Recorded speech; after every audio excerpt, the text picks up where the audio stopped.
You are now listening to the Lasting Legacy Podcast.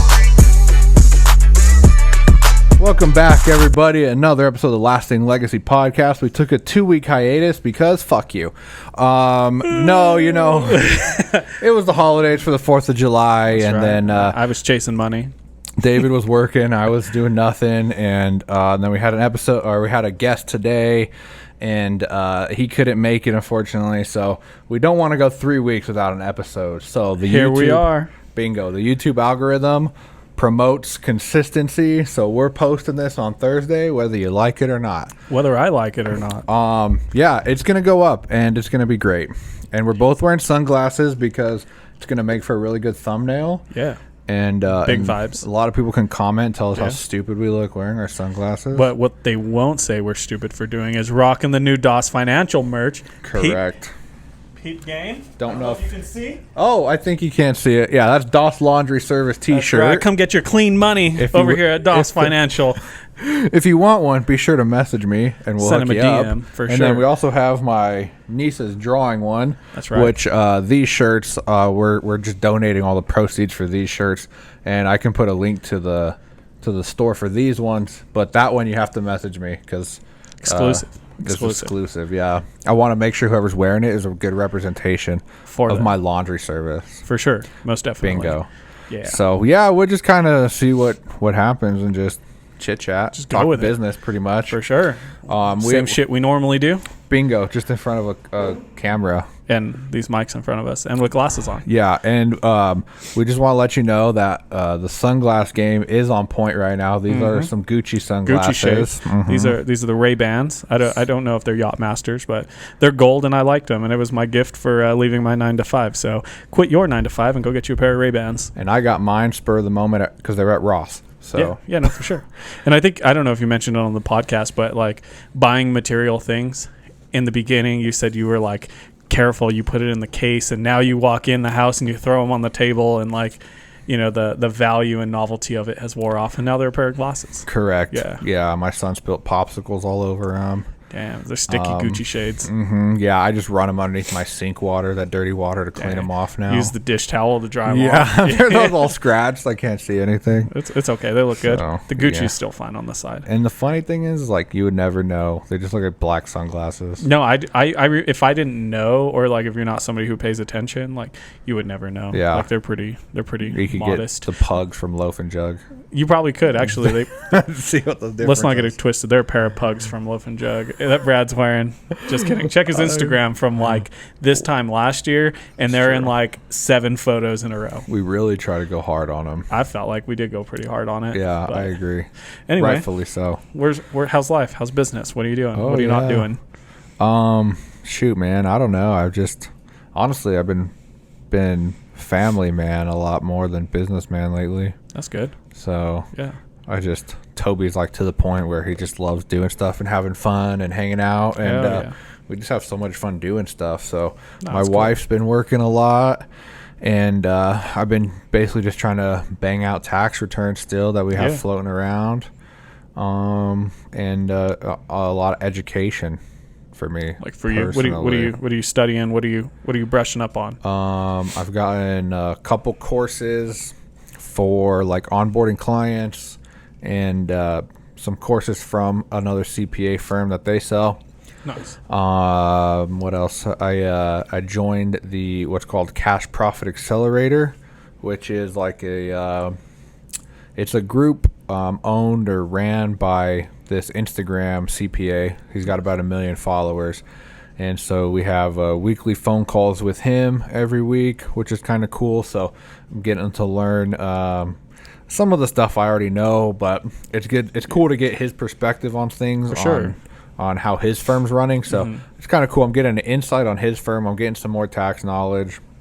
And then which is interesting because like unless I go to like the Professional Photographers Guild or, you know, one of these PPA meetings or whatever, like it's kind of hard to know like how everybody runs their inner working of their business, and photographers are like very secretive, like they're hiding the Coke formula.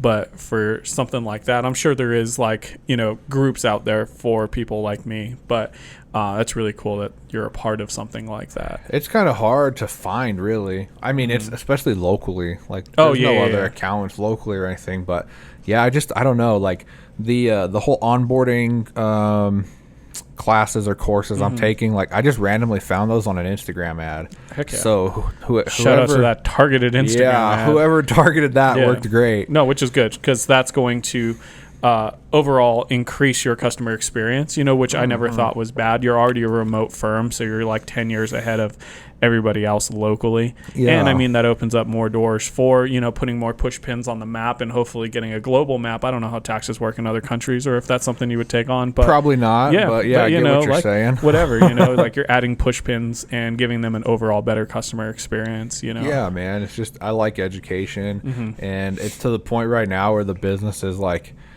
I have systems in place to do everything, to do some things, except I don't have marketing in place. Yeah. I need to get that set up, but then also like that's the only way to scale. Like, for sure. So, you know, if I were just cool with making the money I make, getting a steady increase every year from price increases, a couple new people here and there, I think naturally that's going to happen anyway. It does. You know. And I'm 31, and you're getting old. know, yeah, man, I would just you know, almost 40. No. 31 going on 50. But it's just I don't know, like I just I don't want to stay here.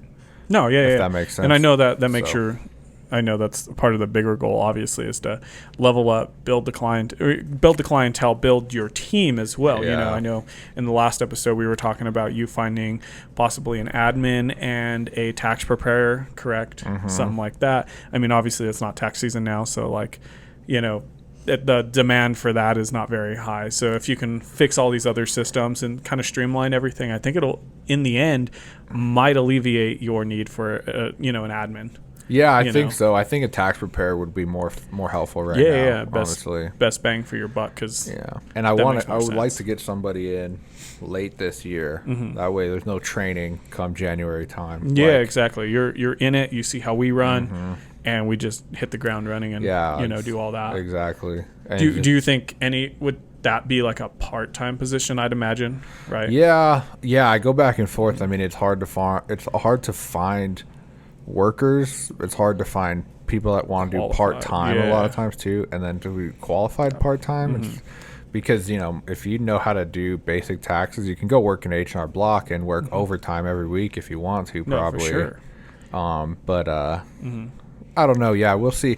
And that's kind of like the whole point of like marketing, because for me, like, well, the one thing that solves any issues is like money. Because if I have a ton of people coming in and my monthly revenue goes up by $2,000, well, then I don't care about I wouldn't care right now of taking that whole $2,000 and paying somebody, of course, the whole chunk of it. You know what I mean? Or whatever it might be. Because then, I mean, you can be more aggressive with finding, you know, potential tax clients. Yeah. You know, I like I said, I always told myself, like, I give myself Wednesdays off usually. It's the middle of the week. I'll edit and stuff like that, get back to emails and stuff, but I try not to shoot.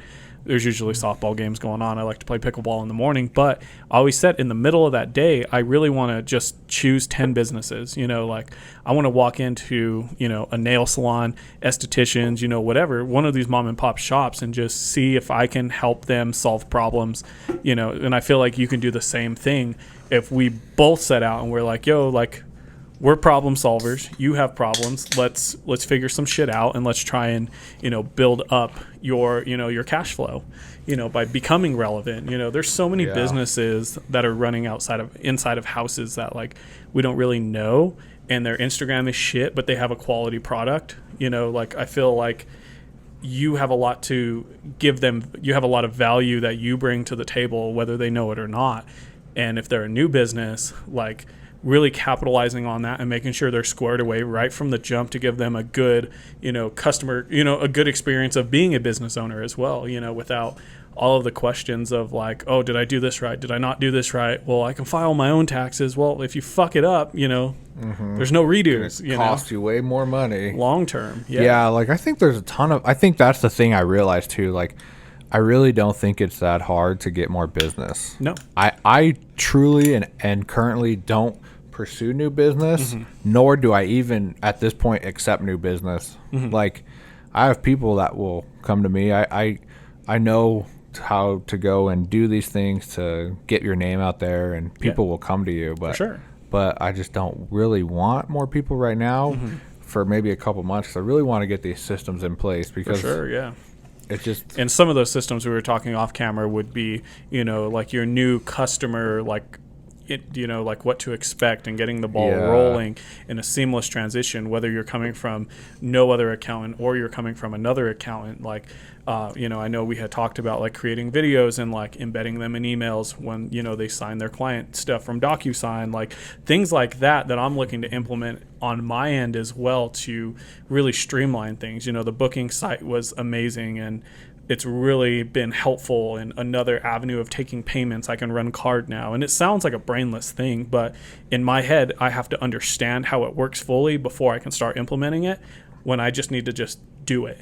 Yeah. And somebody way smarter than me has already figured out the logistics like of it. Overthinking sometimes paralyzes you. Yeah. I think that's where I'm at too. No, for sure. Just need to fucking go and do it. Yeah, just do it.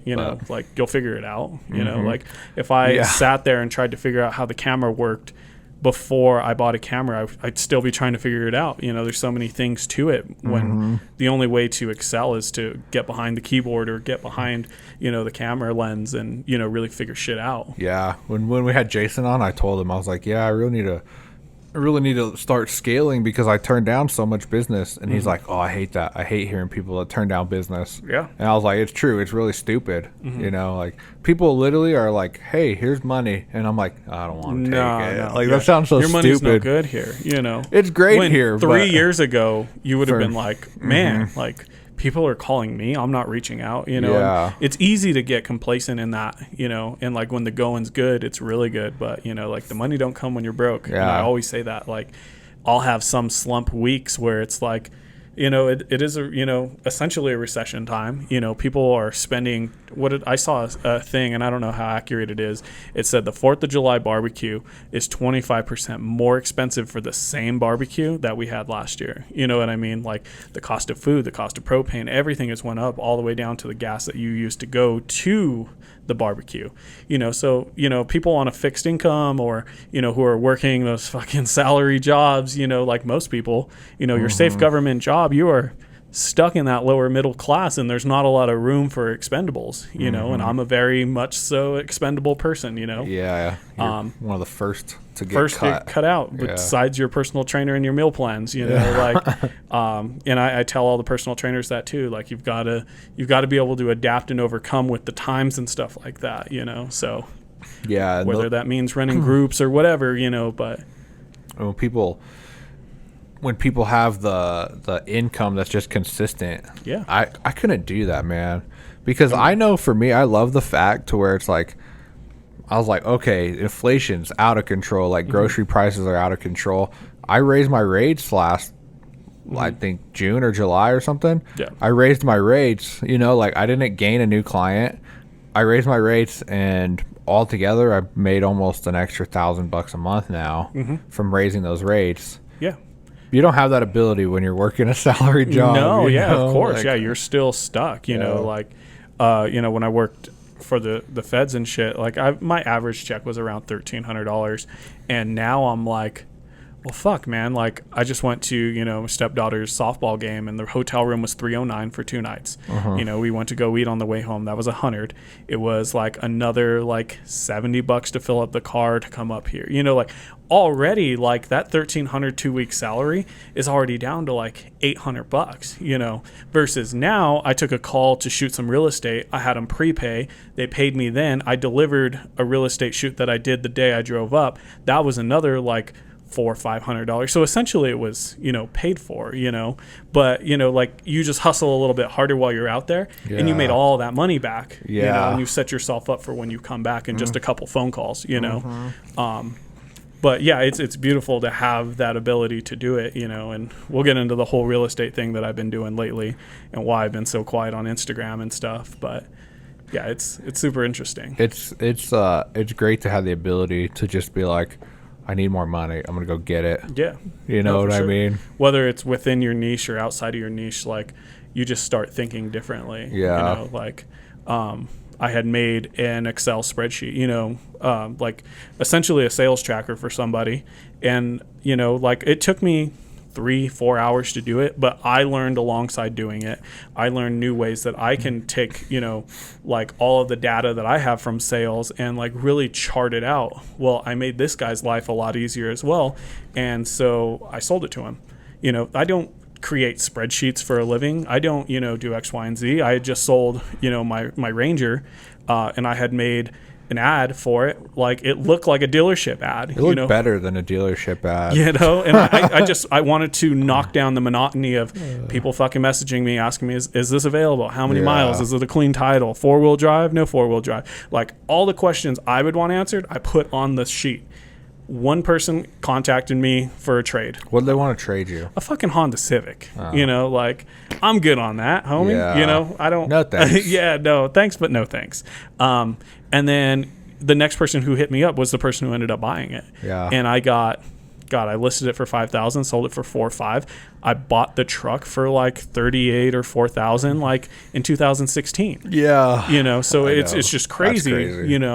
And it pulled him out of a shitty situation, and he's in a reliable truck, and I feel confident. Like I gave him a reliable truck essentially. But on the back end, somebody reached out to me and was like, "Hey man, I run a car dealership. Would you mind doing these posts for me?" Well, I'm not going to say no. I just need to know how many cars monthly are we talking about? Are we only doing high end? Am I taking the photos, or am I just creating the graphic? I'm no graphic design artist, but there's an app that'll do anything for you. But I can, So now you're creating more residual income, and you can't fight it when the universe starts showing different things. I started doing that for house listings, like with the real estate stuff I've been doing included. I would just shoot it to them. Now their assistant on the other end just has to post it, so it's adding value to me, like going a little bit above and beyond. It takes me like 5 minutes to create one. Yeah. You change the color palette, drag and drop everything else, and, like I put you onto the same thing, Add some fancy pictures, some pictures, change the address, and and that's all you need to do, know. So, when the money presents itself, you kind of need to capitalize.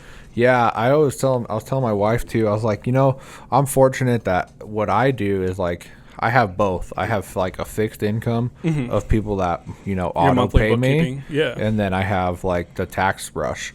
So it's kind of cool because I know like going into every month or every year, like I have a pretty good estimate of like how much money's coming in before I add anybody at all. Yeah. And it's like I have like a paycheck on the first every month. I know how much money's going in. So that's super nice to have as a business owner. Yeah. I don't know, like it takes out that variable. Man, it would be. I told her, I was like, I don't think I would have a business if I was in an industry where I'm constantly chasing and killing something. No, for sure. I mean, and it's weird because I don't have reoccurring residual. So it's like. I try not to sleep, try not to think about it before I go to sleep, but it's like, if nobody contacts me tomorrow, I'm not setting an appointment. You know what I mean? Like, and I try not to let it, I kind of, in a weird way, and it's a terrible habit, I just let the universe do what it does, and I take it as it comes. And sure enough, like someone will call, someone will need something done, Yeah. And it might not be specifically photography related or video related, but, if I think I can do it, I'm just going to do it, like, and I should track money in versus money out. Last week I made $1,000 in 2 days. I made $4,000 in 3 days because of a big contract that I had with, a government gig, which like, I can't like hope and pray for those. They come around once every 6 months, but you got to attack it when you can, Yeah. But what I'm doing is like going above and beyond for those government contracts because they are so much money compared to what my normal stuff is. that I can use that stuff to advertise to other smaller people and then kind of hike the price up just a bit more on that. And I'm gaining experience. And, and once you get like the connect to with the government, like they'll just keep coming back to you. They do. It's like, easier. It's government, schools. I'm already a vendor. Anything, any company where the people that are cutting the check is not their money. That's those are great. And I mean, it's, I'm not going to say what government it is because I have a few government contracts, but I always send the contract to them. And then the director and me have a really good relationship. She always shoots me an edited contract back with usually over 1,000 what I quoted her. Oh, really? Yeah. And then she's like, you update it. Yeah. So that's cool. Yeah. A lot of them operate under grants, and the grants have to go to specific things, and media is a very specific thing. So she's like, we have to use the money. Or else if they don't use it, then they just don't use it on anything. Yeah. So I mean, in a weird way, there's still a lot of pressure on me to perform, and I still want to get it turned out immediately. But it's like, I did the shoot last week. Probably won't see the money for like another 3 weeks. Now I'm on their pay schedule, so that kind of sucks. But when I'm used to like, no, you pay me now. But the money's coming, so that's nice. Yeah, and it's not like I'm hurting for it, because like I said, the money don't come when you're broke. So if you're hurting for it, you're never gonna get that check. Yeah, I know. Like I know every year November and December usually suck because there's no taxes. No, yeah, that's my January, February, March. Yeah, yeah, and like January through October, there's taxes or there's something extensions, going on. Whatever. But then November, December, I know it's slow months, so that's why and you prepare strategically put money. And I'm like a numbers guy. I know, like, okay, this is how much I need every month. I pay myself like an employee. Yeah. Like, I get paid on the 1st and the 15th. And I recommend every business owner do that, really, because when you first start, it's cool. Like, money in, money out.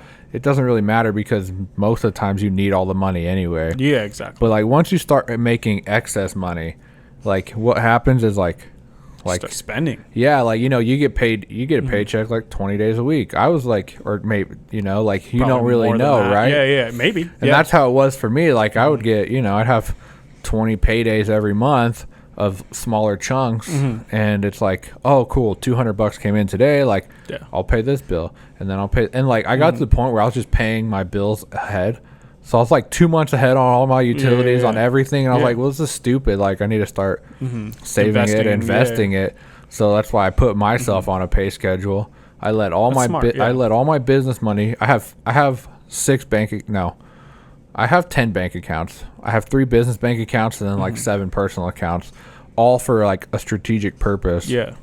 My business accounts, I have an income account, so all of the money I make goes into that bank account, and nothing, and then it just stacks up for 2 weeks, and then I distribute it every 2 weeks. Nice. And then I have a tax account, so my taxes go into that account every month to pay taxes, and then I have a business operating account, so all my expenses come out of one account. Oh, that's smart. And I fill up those 2 accounts with the income account. So and it's kind of like buckets with overflows. Yeah. It's a fixed number every month, so every 2 weeks. So on the 1st and the 15th, I send X amount to this account, X to this, and then X to my personal accounts, and then whatever's left over in that income account, that's what the excess is. Now, are they all at different banks for the people watching, or are they all through the same bank? All 3 of my business accounts are the same bank, and then I have 3 personal at the same bank. So I have 6 accounts at one bank. Okay. And the reason I have 3 personal is because me and my wife like have our own separate ones, but we're both on them, Yeah. And then we have a bills account where our personal bills come out, and then we each have our own individual checking accounts, but we're all co-signers or whatever on all of them. And then I have my savings accounts at a totally separate bank. That's smart. So, a lot of people say that with no debit card, where dude, you physically have to go in. I actually made it a little too shitty on myself because all my savings is at my Capital One bank account. They don't even have a Capital One. The only Capital One bank is in Denver. So if I ever like needed money, I'd have to drive to Denver to pull money out of there. You got to call Daddy Took It to get a loan. I'm considering maybe moving it to like a Springs bank or something because, but I don't know. Put it at a Chase, And then that's what I was thinking of Chase actually because you transfer the money bank to bank. It takes like 4 days. Dude, and if it's forever. A weekend, unless they both take Zelle, then you can Zelle it over. Yeah, but that Zelle is is true. kind of fucking weird. It's like I always wanted to put a big barrier to my savings on my other one, and I did. I'm one transfer away from most of it, but I'm really good about saving money. Like, especially if you pay me in cash, like, I'll save that forever. Like, I do dumb shit with it. Don't get me wrong. Like, I sold the Ranger to buy another car, but I bought the other car first. So, like, that big chunk comes out. And then when they pay me the cash back, then it just goes back. But it's all play pretend money. Or, like, the toilets were overflowing the other day. So, I paid the dude at the plumbing place, cash. Because I don't want to see, like, the number on my apps and, like, everything else go down. Because those are the ones that hurt. Yeah.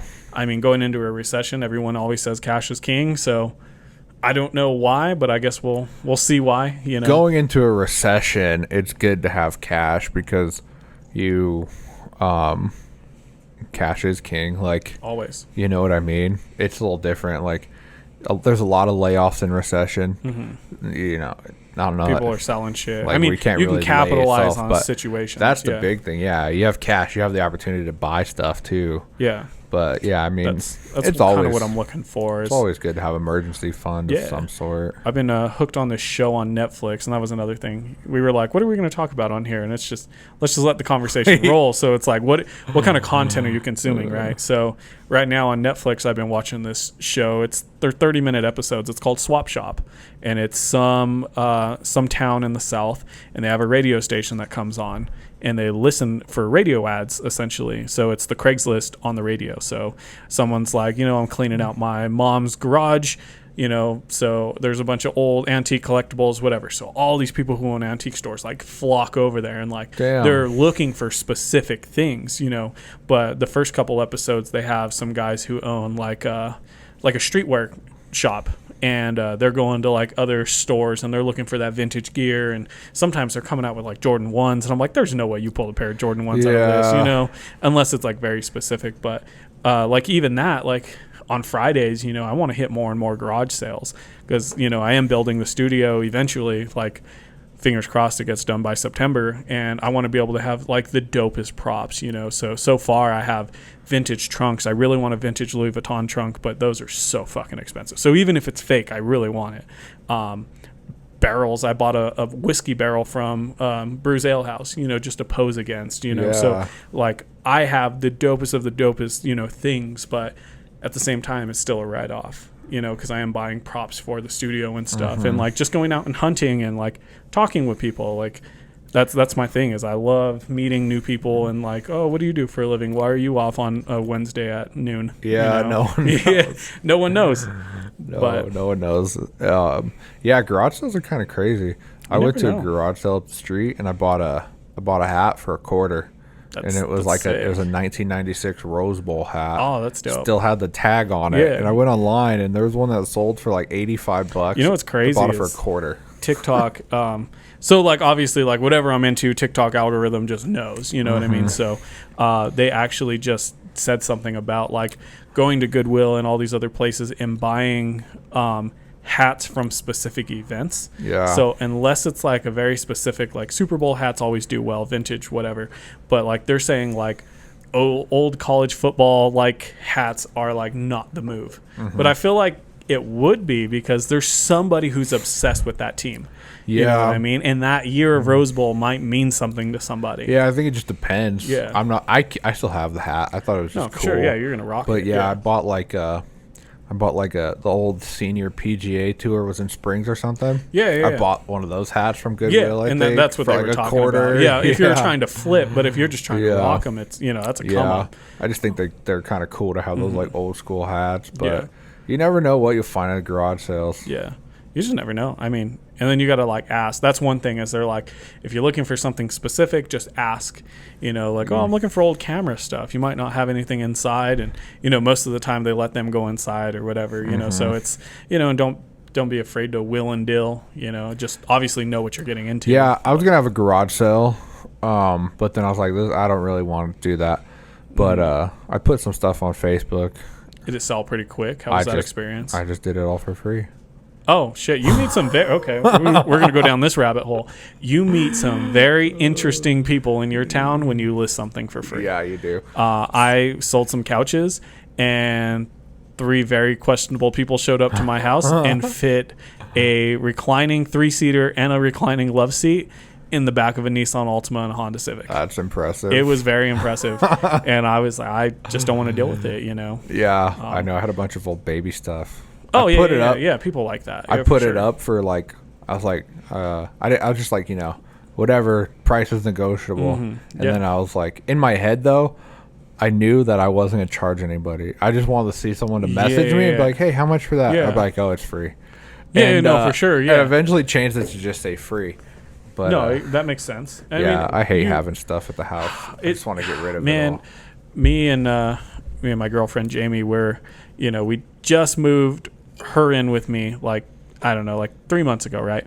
So it was her consolidating her shit, me consolidating my shit before she moved in, so we can together have less shit, Yeah. So we had bought matching desks. Like I found a dope deal on desks. We have matching filing cabinets. So the office is aesthetically pleasing. Very. But but at the same time, it's like I just collect bullshit. Like I buy shit in bulk for no reason because it's a good deal. Like if and she does the same thing. So then her mom moved out, and so we're consolidating her mom's stuff and her mom's boyfriend's shit, and it's like a never-ending cycle of consolidation. And I'm like, the more and more I look at it, the minimalist lifestyle is something amazing. Like I really surround myself. Like I watch a lot of minimalist photography setups. Like I think I need a lens for every situation when realistically I don't. You can get the job done in 3 lenses, but Yeah, I hate having stuff. Like the less the better, but you just always end up getting stuff. I don't know why. I just come into it, I don't ever want to say no or something like that. Perfect example, mini fridges. I could probably have a stack of mini fridges, man. People are always getting rid of them for free or $10, and it's like, man, you know what? I think I would like cold bottled water, That's funny. or dedicated LaCroix fridge, So that's why I try to stay off Facebook Marketplace, because I always see stuff and I'm like, well, that's a good deal. Yeah. I should buy that. And then I'm like, oh, I never use it. I never will use it. Yeah. I just want my garage back. That's all I want right now at this point in my life. And it's tough. Like I said, I've been watching a lot of minimalist lifestyles, like a lot of people who do car camping, because I just think the organization part of car camping is very interesting. Like building something that's not designed for that function, but making it so customized and being so organized. That's what I'm obsessed with right now, is trying to be organized and okay, when I take my socks off, don't leave them in the middle of the room, put them in the laundry basket, make sure I do my laundry every Sunday, Yeah, don't have a kid then. Yeah. You were just at my house. The living room is picked up every day, and by noon it's just a disaster because Toby just drags everything out. No, for sure. He throws everything out. It's just he loves to bring the blankets off of our bed and just put them in the living room. I don't know why. Yeah, I don't know. I feel like I did the same thing as a kid. Yeah. I would set the blankets up and I'd watch Temple Run or whatever on Sundays. Yeah. It just makes everything such a disaster. Mm-hmm. It's so funny. Yeah. What kind of content are you consuming these days? YouTube wise, Netflix wise. I watch Graham Stephan all the time, finance stuff. I watch the Money Guy show all the time, finance stuff. I don't know, man. I try to consume stuff that doesn't feel like work, but I'm never really interested in it. It doesn't feel like work to me, No, for sure. When it's passion. Yeah, I love the finance content. I'm trying to think. I try to consume sports shows sometimes, but you just put me onto the Bill Burr. Yeah, stand-up. the Bill Burr stand-up was hilarious. I gotta watch it. Red Shot Rock, at Red Rocks. Red Rocks, yeah. That was funny. It's on my list. It was so funny. And I never watched Netflix. I just watched it Saturday night. I was like, okay, I don't feel like playing video games. Toby's sleeping. I'm just chilling. I'm just going to go on Netflix. And I used to always watch documentaries on Netflix. That's my jam. Yeah. Always. Documentaries and stand-up comedy. And then I saw the Bill Burr at Red Rocks. I was like, well, let's try that. Yeah. So I consumed that. That was fun. Mm-hmm. But TikTok, dude, I stopped. I don't ever get on TikTok anymore. That's probably good. I never consume TikTok. It's in a weird spot right now. It was so cool, and now it's just everybody doing the same shit over and over again to try and chase the dragon of views. Mm-hmm. There's a few people, if my For You page just isn't hitting, then I'll switch to my followers page or whatever people I follow. But that's where I figured out most of my like real estate photography and video stuff, like was TikTok. And then I just deep dove into that content, and like, that's kind of what your jam is now. Yeah, that's kind of my jam, I guess we can kind of get into that. So I went from doing maybe 5 real estate shoots a year, photo only, to 3-4 weeks ago, whenever the feds raised the interest rates, I have been in La Vita, I've been in Cotopaxi, I've been all over the place. I've been in Springs shooting real estate for a plethora of different agents. I have some that only list luxury, and it's just been absolutely nuts. So photo, video, drone work, like you name it, and it's just been literally the best thing. Like, it's been like a hidden gem that's like, okay, this is the universe telling me, like, do this. And so I'm just doubling down. And people always ask, like, how are you going to scale your business? How are you going to do it? Like, you're an artist. Like, how do you do this? I think real estate is the way I do it. Yeah. I think I train somebody and have the equipment ready for someone to go do these out-of-town listings that I necessarily don't like to drive out of town for.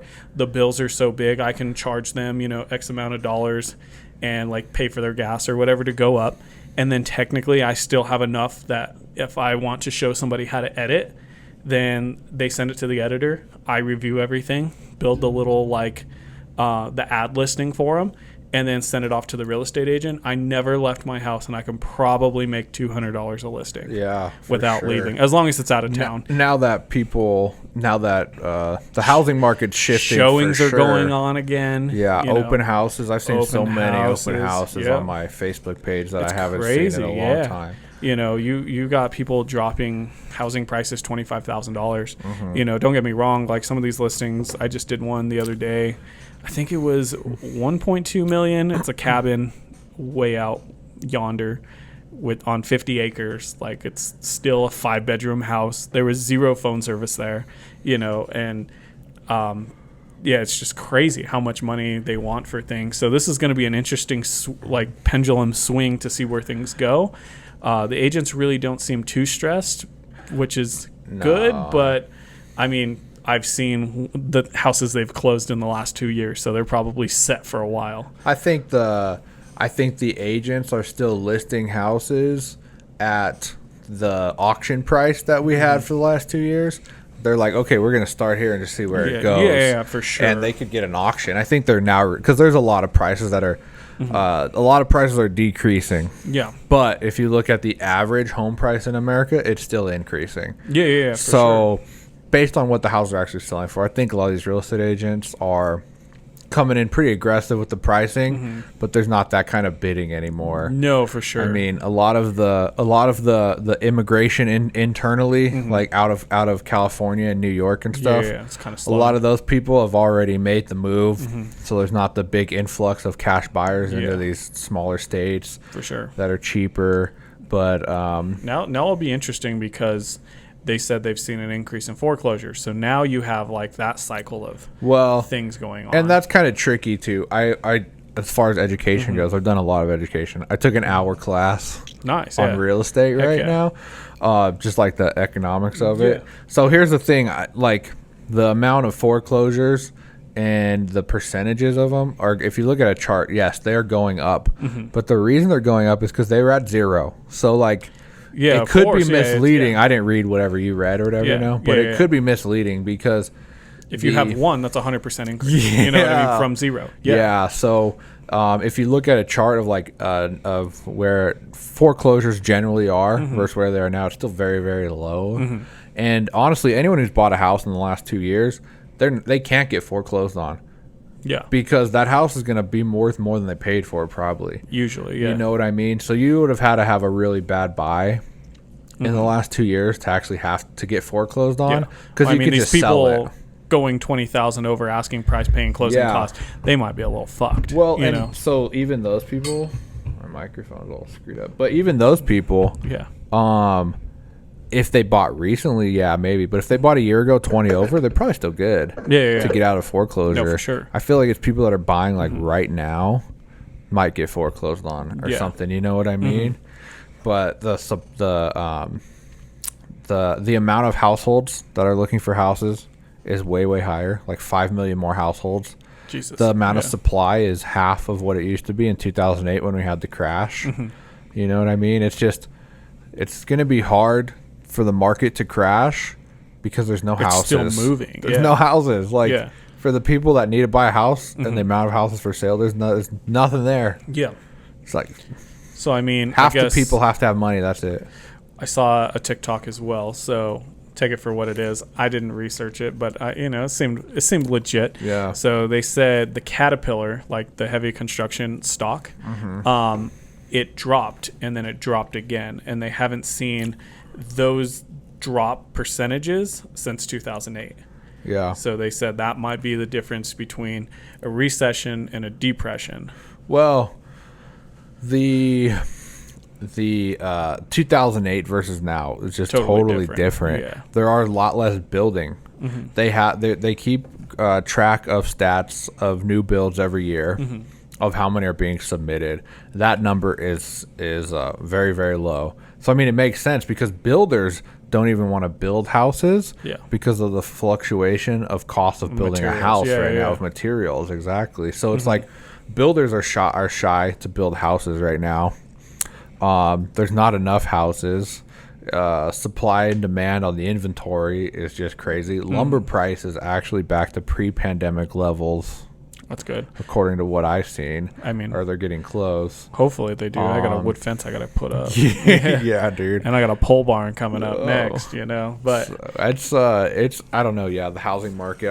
I don't see how it can crash. Honestly, unless there's something. Like I said, I'm not well-rounded in this at all. This is just like hearsay when I'm shooting a house, talking to the agent, stuff like that. I think the market's changing. It's slowing down. It's going back to a normal market.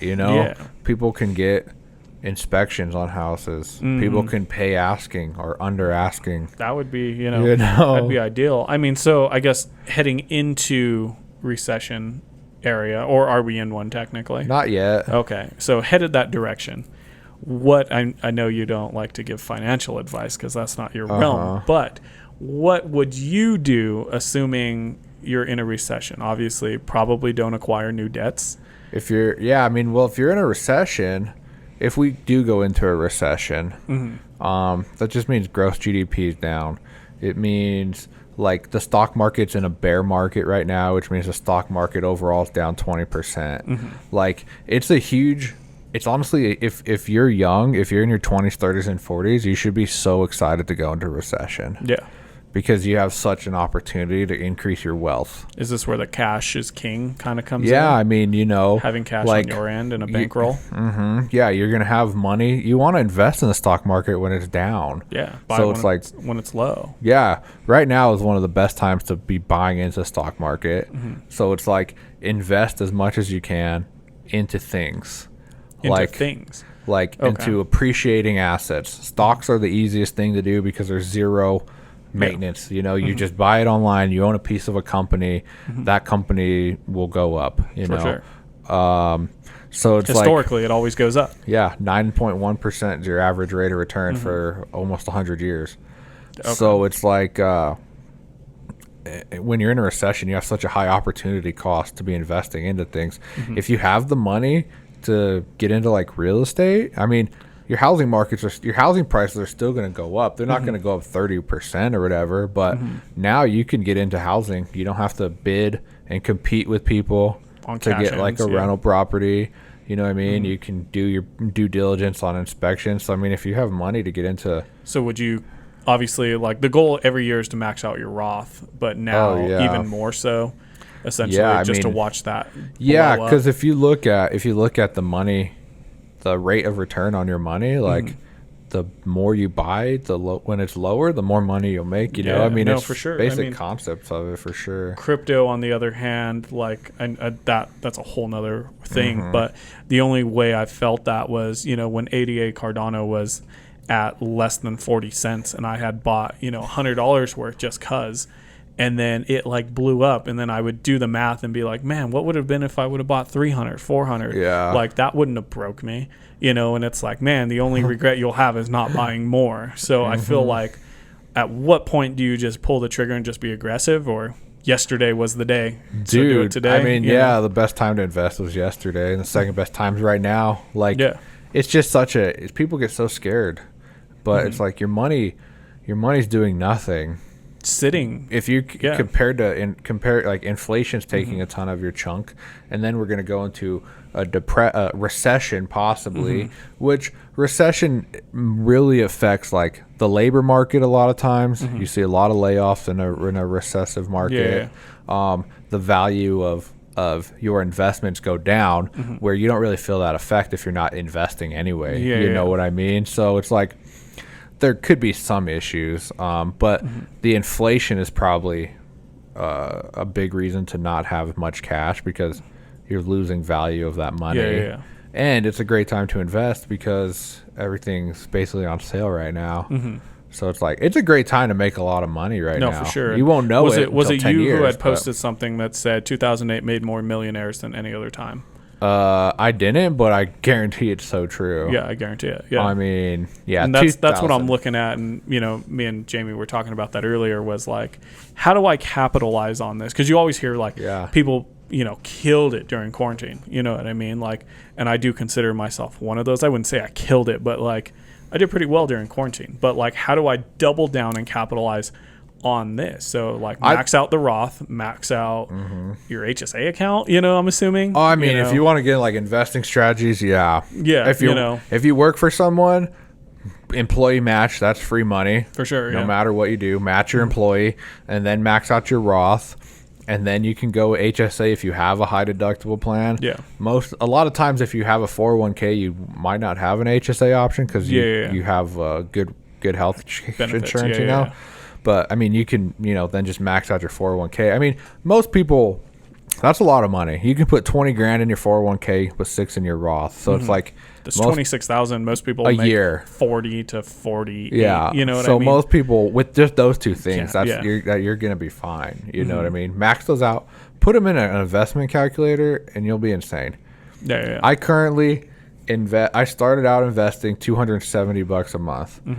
But right now, I pretty consistently invest about $1,000 a month.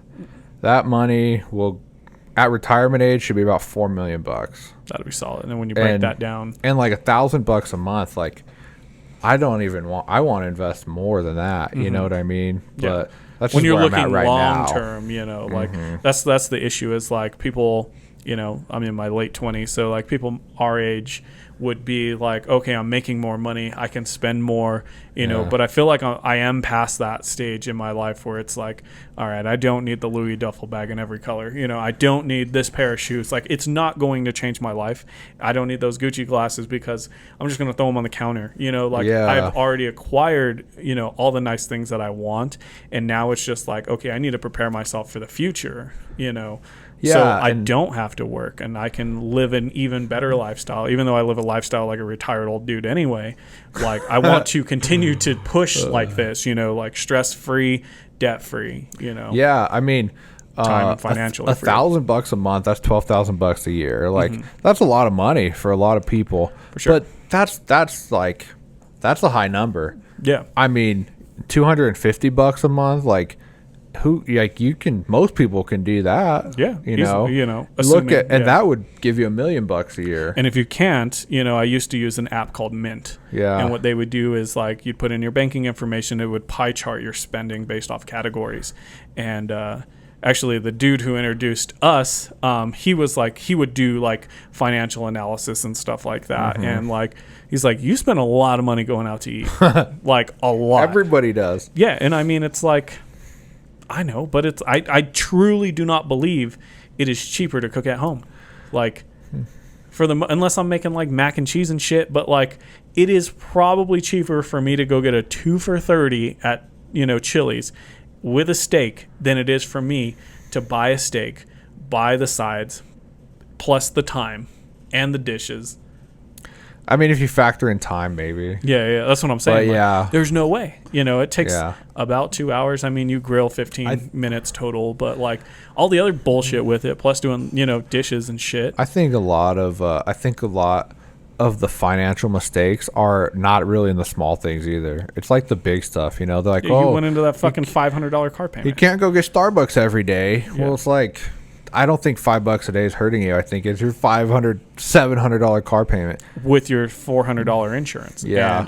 And you bought a truck, so And now then it's your- $120 Yeah. every few days Your if you have a commute. your HELOC on your house, your home equity line of credit on your house. Hey, don't talk about my HELOC. You know like what that. I mean? Like stuff Yeah. like that. Like, Yeah. I've known so many people, like, they build up that equity in their house and then they're like, oh, let's take out a HELOC and go get a camper trailer. No, or yeah, something. shit like that is stupid. You know, Like- I pulled a HELOC to, build more equity into another estate. You know what I mean? Which they say that's what you should do. Yeah. But there's like a 2-year Borrow. max that you should be paying on that. Yeah, Which like- is a little scary. Like borrowing money to make more money that makes sense. is good, but the problem is, like, Dave Ramsey, like, I believe a lot of what Dave Ramsey says. A lot of some of the stuff he says I don't think makes sense, but it makes sense for, like, a normal person. Yeah.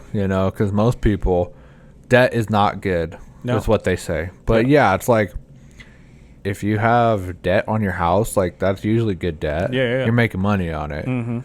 But credit card debt, like, when is credit card debt ever good? Even Fucking never. You know how much money you'd have to make to get a rate of return to beat the interest rate on your credit card? It's impossible. It makes no sense. Like, unless, like, there's just some people who are in shit financial situations. Yeah. And it's like, man, like, I would like to perform a SWOT analysis on their fucking life to figure out how in the hell you got to this point. Because if you're, trying to do cash advance payday loans and shit like that, and you feel like that's your only viable option, I really want to know how you got here, so I never fucking do that in my life. Yeah, something's going wrong. No, for sure. Whether it's like your expenses are just way too high and you're cutting yourself thin, or get rid of that fucking car and buy a hoopty. Like, I know a dude who's got a Honda Civic for sale. Some people, man. Some people have no idea how much money comes in and out of their house. And I think you had posted on your story that it was like a lack of education, a basic financial education that is kind of fucking this generation right now. Yeah, and the average new car payment's over $700. It's crazy, and they're pushing these loans out for 6 years. Yeah, that's crazy to me. Like, we were just outside talking about cars and shit like that, and like, I have no desire to go back into a car payment. Like, I can't think of a reason why. Like, I guess, like, if you got hit with a lemon and you paid cash, like, that shit sucks. If you got hit with a second lemon right after that, that really sucks, and you should probably have somebody checking out these cars before you buy them. But, like, for the most part, like, I still think you can get a decent car for like $5,000. Oh yeah, you know what I mean? For sure. So I don't know, like, unless you do want that brand new, SUV or whatever. Like, I get it, the older cars definitely have gas issues and shit like that. But like I was telling you, like, if I'm spending $450 a month plus $200 on insurance, for the car, that's almost $700 for me just to get in the car. Then I got, regular maintenance on it, versus the car I spent, $7,000 on. I pay, I still carry full coverage because I'm a psychopath. You should. Yeah, definitely. The amount of uninsured motorists in this fucking town are crazy. Yeah. And the way people drive is nuts too. But like, I still feel like at the end of the day, that plus gas, like, that probably still doesn't equal what I was paying just for the car payment. Oh, it won't. You know what I guarantee it won't. And everyone's like, "Oh, you need a reliable car or something." But I get it's it.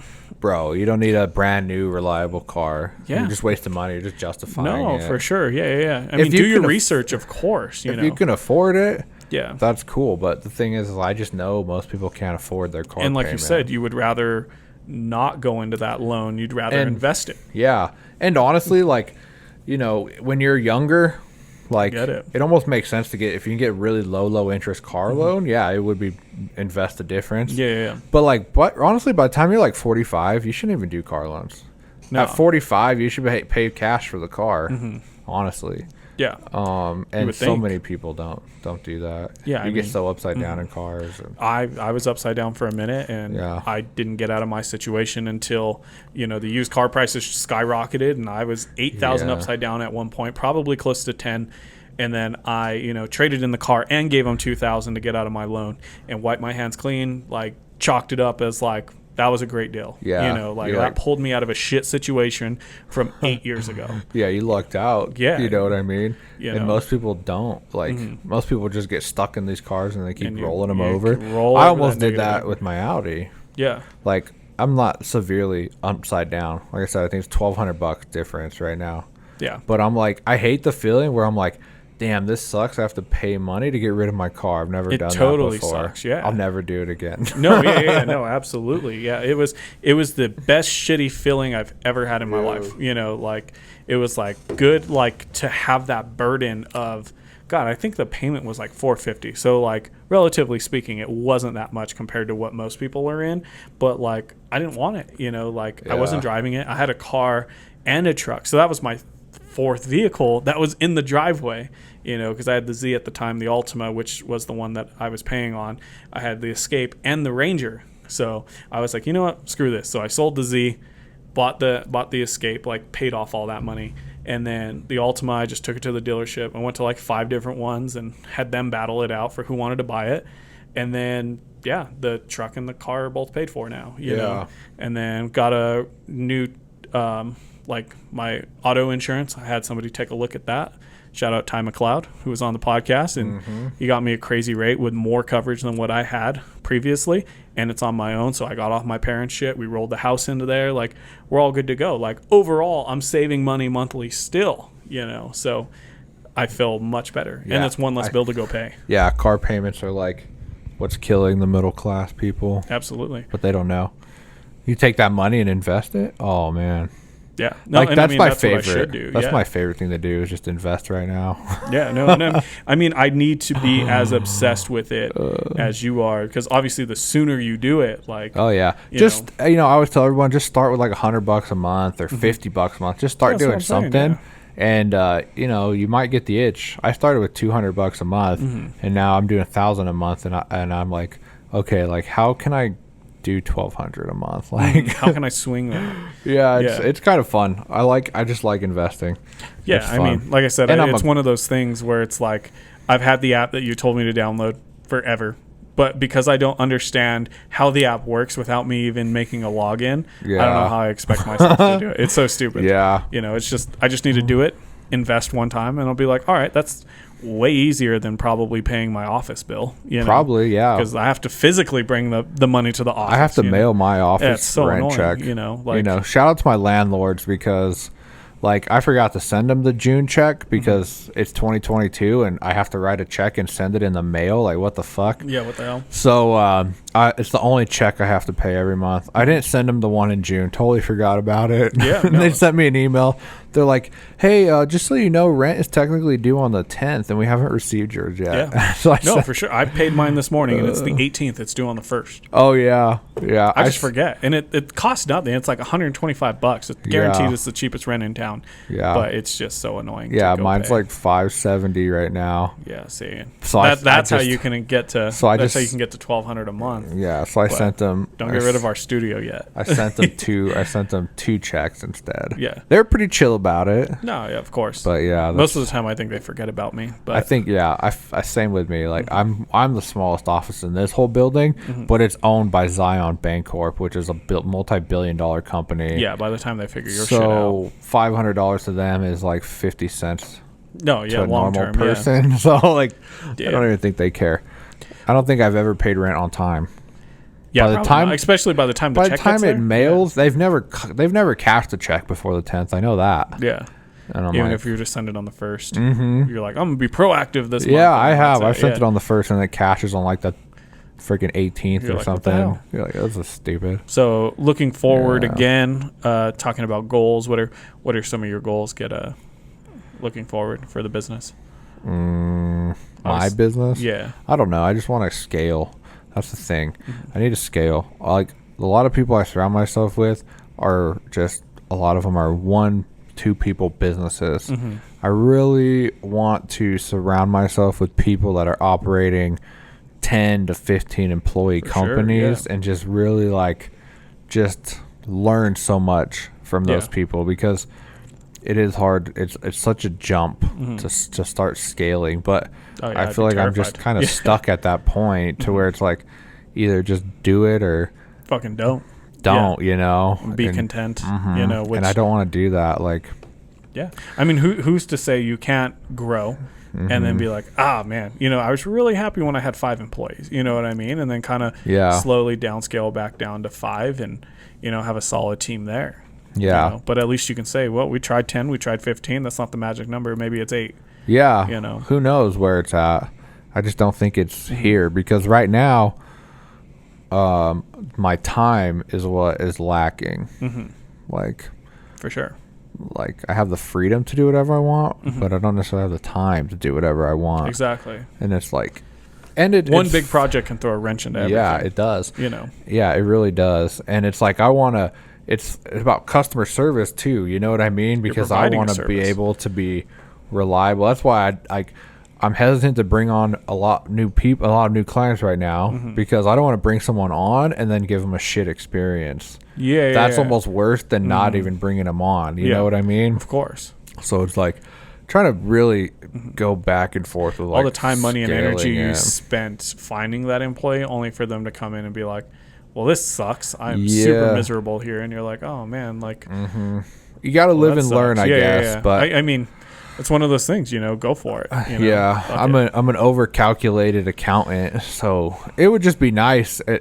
I guess I'm not even necessarily scared of like taking the risk, but I just don't even know what risk to take is the problem. Well, what do I do? Hire somebody? Where do I hire? And then where do I get them? Do I hire and train, or hire somebody who's qualified? Yeah, you know, like. It's tough, yeah. I'm just like, I have no idea where to even go. I don't even know where to jump off the cliff For sure, is the problem. You're ready to jump, but you just don't know which ledge to take. Yeah, I was talking to them. I was watching a video from Rob Bailey, but he said this multiple times. He owns a Flagner Phil, huge, massive clothing apparel. They kind of do a bunch of stuff now. But he always talks about how growing up, his dad worked like a stable job. And his dad always said, once I retire, I'm going to go buy a Porsche. And he ended up buying a Honda S2000 instead. And he was like, he works with people. And he's like, I'm so fucking tired of hearing everyone say, I can't take risks because of my kids, because of my family.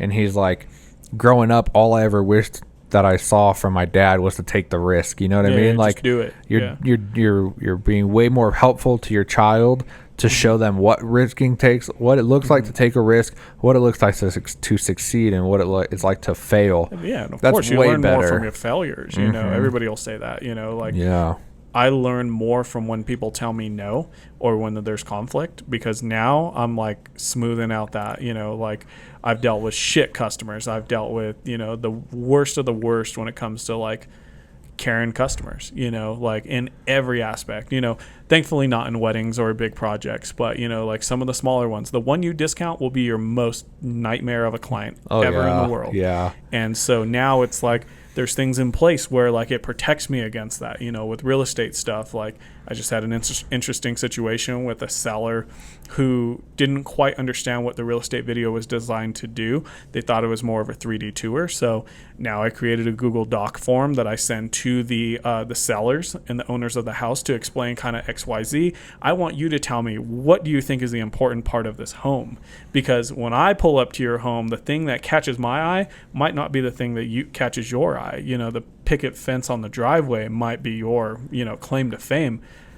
I don't really give a shit about it. You know? Like, and that might be what they know helps sell the home better or something. You don't really know that. Yeah, that's what I'm saying. So a cooperative effort between me, the real estate agent, and the buyers, because usually I'm a ghost and so are the people who live in the home. I don't know why there's such a disconnect.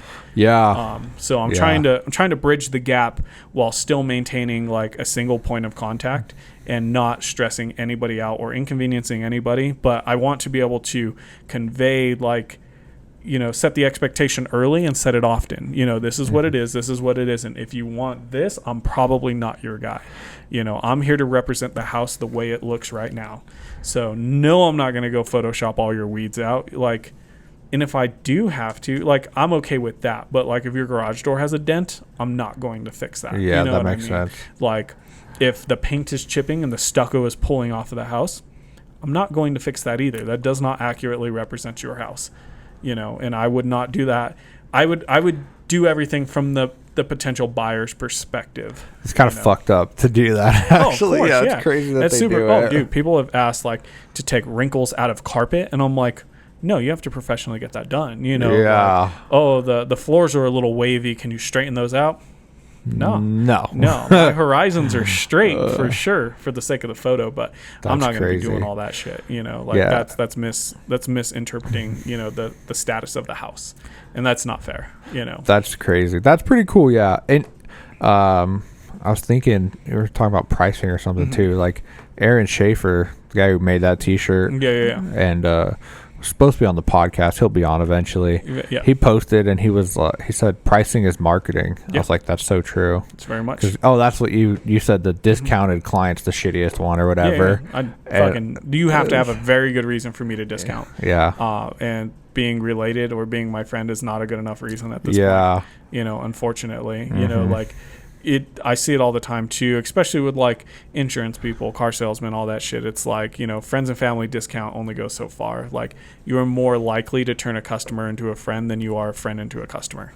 You know, and I see it all the time, and like I don't really care. You know, like I see people that I considered myself like pretty close with, or like at least available for you to reach out and ask about my service, and then I'll see somebody get some shitty family photos done, and it used to really bother me, but now it's like, at the end of the day, I don't have to hang that shitty photo on my wall. You know, like that's not a shitty photo of my family.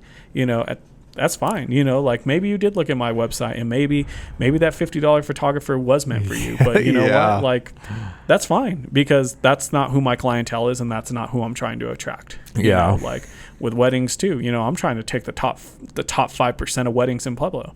You know, I'm tired of. I didn't want to be the mule for you know, like carrying all these wedding videos on my back. You know, fuck that. I'd rather do $5,000 weddings than a bunch of $2,000 weddings. Yeah, like, you can have it. I'm for good. Sure. I'm good, and nobody has a package like I do, and I know what I bring to the table. You know, it's kind of like in the dating scene. You know your worth. There you go. That's kind of like the whole idea of like having a good marketing thing set up too, is because the more options you have with customers, then the better customers you'll have. You know, you don't feel forced to say yes to everybody because I don't need it. You don't need it. You got 4 other customers that really fit your mold. Yeah, what I'm trying to do. And that's one of the things I bought too, is like you need to highlight what your ideal customer looks like. Yeah. And if people don't fit into that, if they don't fit the mold, they're not it. Yeah. If you have current customers that don't fit into it, see if there's a way to make them fit it, and don't take on new customers that don't fit it. No, you know for sure. What I mean?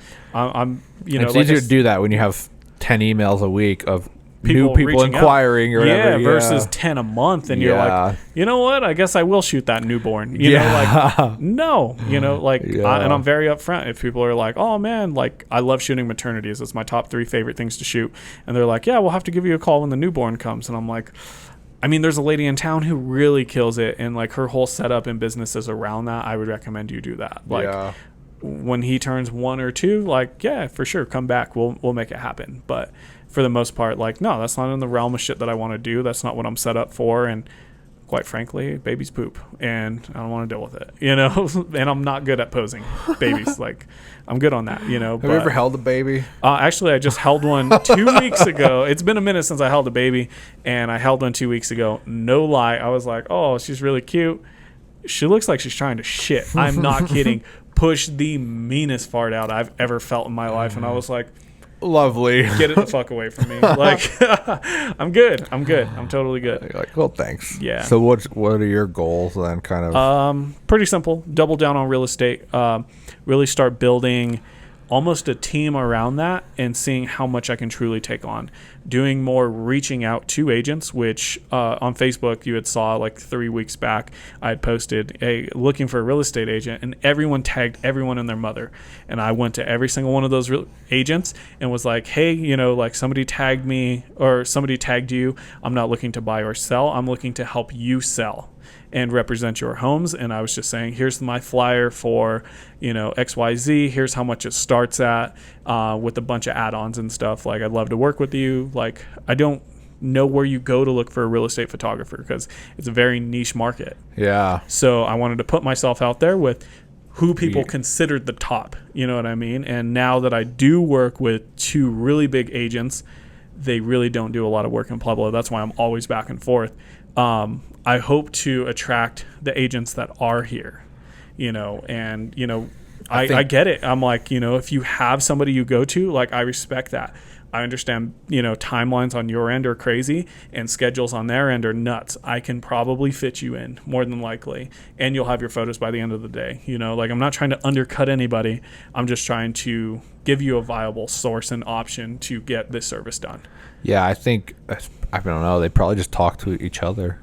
I would imagine. Yeah, I'd imagine. A lot of them, it's like, you just don't know who's a real estate photographer because nobody puts that shit out there, So, I want to double down on that. I think it's a great time to double down on it. Yeah, I feel like that's not really going anywhere, especially if you catch those agents who are listing $750,000 homes all the way up to over $1 million homes. Because then, you look at like what the fees they're making on it, on their end of it, even if they cut them in half, it's still a stupid amount for what I'm doing. So yeah, and it's like the more higher end real estate agents, you almost have to spend some of your commission to sell that house. That's what's expected because you're getting so cleaning, much chicken, so much commission. There's so much, like, and you even see them splitting it with other agents within the office, which is cool. So I'm having relationships with them and, like building a more, like solid foundation of like, right now I've got two or three really solid ones that keep me pretty busy. 2 of them for sure. Like, it's something every week, but since then, like, the spider web has grown. It seems like every week it keeps growing and growing. So, my girlfriend always tells me it's because you manifest it. And I was like, like, I'm a little worried because, like, if it wasn't for this real estate stuff, man, I probably wouldn't have done much last week. You know what I mean? And she's like, well, you're not putting out there you want to shoot couples. You're not putting out there you want to do more maternities. You're saying you want to do more real estate, so which is fine. I'd almost rather deal with that, Exactly. That's why you're not doing the other things. Yeah, no, that's not what you're pushing. That's not what I'm manifesting. That's not what I'm putting into the universe.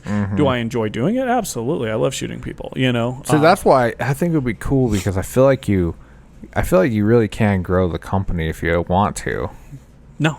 That's what I'm saying. But you just don't want to. I don't want to.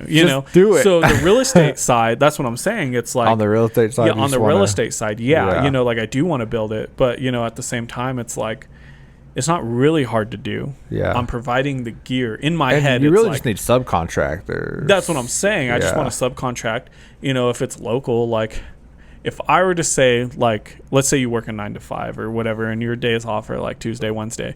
On Tuesday and Wednesday, if I'm like, hey, I got 4 listings for you to shoot at $50 a piece, however long it takes, don't fuck it up, And then I still edit, like I'm still making a decent chunk. Because it's for me, sure. You know what I mean? The proof is in the editing, and like when I show you the system, it's pretty simple. You know, so now it's like I want to get into the 360 camera, do the 3D room model tours on top of the video. Because right now, like my highest package is in town, probably $450, and I have a real estate agent who's paying that on every listing, and that's at least 1 a week. You know, so right there, like. I can not do anything else, and she can pay my bills all month. And you still get $2,000. Yeah, and I'm still making, base salary. Over minimum wage. Yeah, base salary, and I'm working 3 hours a week. Yeah, so it's totally crazy. But, like if I can double down on that and find more agents who understand that, and like just putting myself out there so I become the guy. Yeah, that'd be cool. Even the Springs market, there's a lot of houses in Springs that are way more expensive for sure. And it's crazy because they're like Pueblo was like kind of catching up to Springs pre like boom. You know what I mean? Yeah. So now after the boom, your standard 1,500 square foot house is still like 380, 400, 425, which on the back end, the commission is still really high. So there's still a lot of meat on the bone to be spread throughout agents, And you're actually going to need professional pictures now because you can't just put something on the market and then hire an auctioneer. No, that's not how this works, So I feel like doubling down at this time is a good move. So I think it's a great time. And like I said, I haven't really pushed it on social. I just shared something on my story, and if you're paying attention, you're paying attention. If not, like, you're not who I want anyway. Yeah. The sellers very rarely reach out to me anyway. It's It'd be- always the agent. Yeah, for sure. That's kind of their role. That's their goal. I feel like. Yeah, why would the seller reach out to me? I think it would be cool. I wonder if you could hit up like Keller Williams or something and do like some kind of like 30-minute presentation or something maybe. I mean, that's kind of the thing. Or you could, like, they all know. Go drop flyers off over there. That's what I'm saying. Yeah. So I think that's kind of what I want to do is like, okay, I'm just going to place an order, run a bunch of flyers. Like HomeSmart is who my landlord is at Corona anyway. Their office is out of there. So I've done headshots there, and I've worked with the office manager over there on her listings, So same thing, drop off a stack of flyers because I feel like people are always looking. I hit, HomeSmart, Keller Williams, Remax, XRP or EXP Realty. EXP. And then, that's kind of the big ones. The big dogs are kind of there, and from there, there's like all the little teams and stuff like that. And, at this point, it's like, I'd rather just shoot your listings than shoot your headshot. I'd rather shoot the listing than shoot your content, which is crazy to say. But I feel like we can have a better relationship. And of course, if you need an updated headshot, cool. Like I'm trying to sell them on like, if you want to do the virtual tour, let's do it. Like it's going to cost you more because now there's more editing. But, if you want to put yourself out there and really set yourself apart from the other agents, you got to do shit that the other agents aren't willing to do, Yeah. At the end of the day, my goal is to make you more money. So yeah, exactly. While making money myself. But kind of have to. Yeah, can't have one without the other. For sure. Yeah, that's kind of the goal, and then get ready for the studio to be built. We still haven't broke ground on that. I'm still waiting, so we'll keep everybody updated with that. Yeah, we'll see. I don't know about your September deadlines. I don't know. I think the barn only takes a week to get put up. Yeah. So, if they hit me up at the end of August, technically they can make the deadline. So yeah, that's what the other one of my clients got one built too. Yeah, it took about 2 weeks to put everything up, but it took like 9 months to get everything settled and everything. 9 months after the due date. It took forever, that but like yeah. A nightmare. I'm hoping not. I'll probably end up backing out if it takes too long, but yeah, I don't know. Yeah, I think it'd be really dope to have I think it makes your sense. own spot for sure like that. Yeah, I feel like there's no way it couldn't make me money. And if it doesn't work out as a studio and I just end up needing it for headshots, like that's worth it all in itself. But like I could rent it for like small birthday parties. Like it's an empty facility. You know what I mean? You could do Who's something to say, with it. It's always something to be done. Yeah, I think it would be really cool to have like dedicated areas to set up for shoots and stuff like family that. And like that's kind of where my creativity with that is going. Is like, okay, I'm killing it with real estate. I don't really necessarily need to shoot families. So it's like I'm taking the top 1% of families now, and I want to make my family photos look crazier than ever without walking through the city park or something like that. Like, I'm obsessed with like the studio family shots. So we'll see where it goes. Yeah, but I think it was a pretty solid episode. A little update on where we're at and what the hell we're up to. Yeah, hopefully we have some guests. Come through here. Yeah, if you know anybody you'd like to see on the pod, shoot us a DM, drop us some contact info. They have My to be goal would, business owners. Yeah, I don't want to just... The only key. Yeah, business owner, preferably like solely running business, but I know there's a lot of people who kill it who have a 9-to-5 too, and I would love to bring them on and convince them to jump out of their 9-to-5. Yeah, I'd like to talk to that. We don't want... I don't want Joe Schmo. We're not looking for community leaders. We're looking for business owners. Yeah, no, I feel for sure. like sometimes those lines get a little blurred. They do. Unless that community leader is a business owner, then yeah, we're in business. Oh, also go vote for DOS Financial. All right, we're at Best top. of Pueblo, right? We're top for Best of Pueblo as accounting. We're also in the financial advisor category. So don't vote for me there because I'm not a financial advisor. No, that's fine. Or just vote for me for both of them, and it would just be kind of comical. That'd be fun. But the don't chieftain, vote for me. The chieftain hasn't told me I was a finalist for the last 2 years, but I apparently have been a finalist now. Oh wow, yeah. So voting starts. Actually, once this comes out, voting will already start. True. So maybe I'll put a link to that underneath, and y'all can go vote for me once a day. Because I took top 3 1 year, and then I didn't do last year. And then this year, it'd be kind of cool to win. But at the same time, the people that win this particular category every year is kind of a joke. Last year, an insurance agent won it, so Yeah. that's cool. No, for sure. So fuck that. But I think the top finalist this year is finally in the top 3 is finally a photographer that I actually respect. Yeah. So go vote for him. I don't really care. Like, doesn't matter to me. It's not going to change my status because in my head, I'm doing things that are going to be bigger than the town, essentially. It's cool for the recognition, but I'm not going to pay the Pueblo Chieftain $3,000 to go to their thing. yeah, no, I just I want to win particularly because of the fact that I don't care. Does that make sense? It's kind of weird. Yeah. No, it's kind of I want to win because I'm not. because I don't care. Like, Exactly. Yeah, I know Maybe- what I do every day. Maybe I do care. I don't know. Yeah. But anyway, yeah. So if you guys could vote for me, that'd be great. Comment, let us know some people that you might want to be on the podcast, or have them reach out. Or comment, topics that you want us to talk about. That too. Whether it's niche specific, I'll give my 2 cents on a bunch of shit I don't know about. Yeah, I mean, I love giving unsolicited advice. yeah, I think it would be cool to even do like some kind of A like live a Q&A or yeah. some dumb shit like that. Who That'd knows? be Maybe fun. we'll do that right now. So yeah, I don't know. we could, But yeah. we'll see. Well, we'll wrap this episode up True. and we'll let you guys know what's up. Yeah, this has been the Lasting Legacy Podcast. Check us out anywhere you get your podcasts. Uploads every Thursday, usually on YouTube. Usually. And if we miss, it's because we want quality versus quantity, and I don't really give a shit. So, Bam. bam.